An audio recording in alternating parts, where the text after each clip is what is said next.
જૂનાગઢ જેલની અંદર મારામારીનો બનાવ સામે આવ્યો છે, જેમાં આમ આદમી પાર્ટીના જૂનાગઢ જિલ્લા પ્રમુખ હરેશ સાવલિયાની જેલની અંદર મોટી માથાકૂટ થઈ છે।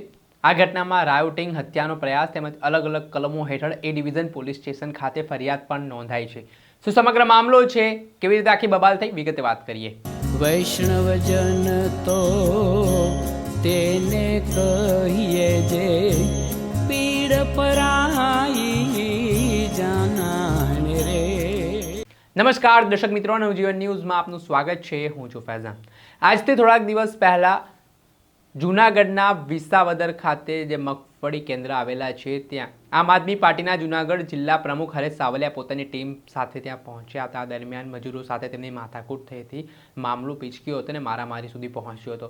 આ ઘટનામાં જે ફરિયાદી છે તેમના દ્વારા એટ્રોસિટી તેમજ એક મહિલા દ્વારા છેડતી અંગેની ફરિયાદ આમ આદમી પાર્ટીના નેતાઓ સામે આપી હતી, જે બાદ વિસાવદર પોલીસ સ્ટેશન ખાતે આપ નેતાઓ સામે ગુનો દાખલ થયો હતો અને ત્યારબાદ તેમને જેલ જવાનો વારો આવ્યો છે।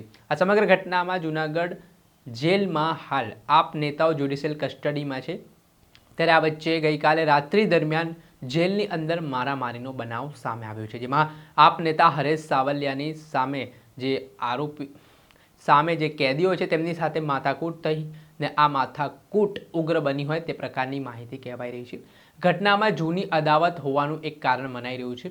આ બાબતે અમે જવાબદાર અધિકારીઓ સાથે પણ વાતચીત કરીને તેમણે જણાવ્યું કે હરેશ સાવલિયા પર 5 થી 6 જેટલા લોકો છે તે તૂટી પડ્યા હતા। ત્યારબાદ સામા પક્ષે પણ માર મારવામાં આવ્યો છે ને બંને બાજુથી માર મારવામાં આવતા મામલે રાયોટિંગ અને હત્યાના પ્રયાસનો ગુનો પણ નોંધાયો છે, જેમાં સામા પક્ષ દ્વારા અત્યારે કોઈનું નામ છે તે લખાવવામાં નથી આવ્યું, પરંતુ તેઓ સામેવાળા માણસને જોઈને કહી શકે કોના દ્વારા મારવામાં આવ્યો છે તે મામલે તેમણે હત્યાના પ્રયાસનો ગુનો પણ નોંધાવ્યો છે, જેને લઈને જે આખી માથાકૂટ ઉગ્ર બની હતી ને આખો વિવાદ સામે આવ્યો છે તેને લઈને જેલ પ્રશાસન દોડતું થયું છે અને આ મામલે સ્થાનિક જેલ પ્રશાસને એ ડિવિઝન પોલીસ સ્ટેશનમાં સમગ્ર મામલાની ફરિયાદ આપી છે, જેના આધારે પોલીસે ગુનો દાખલ કરીને હવે કાયદેસરની કાર્યવાહી હાથ ધરી છે। ત્યારે હવે સમગ્ર ઘટનામાં જો તપાસ થાય છે તો શું મહત્વના ખુલાસા થઈ શકે છે, કોના દ્વારા માથાકૂટ કરવામાં આવી હતી ને માથાકૂટ પાછળનું કારણ જૂની અદાવત હાલ પ્રાથમિક તબક્કે મનાઈ રહ્યું છે, પરંતુ હજી તપાસમાં શું બહાર આવે છે તે જોવું રહ્યું, પરંતુ આ ઘટનાથી ફરી ચકચાર મચી ગઈ છે।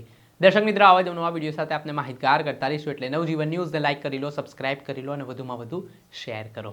વૈષ્ણવજન તો તેને કહીએ જે પીડ પરાઈ જાન।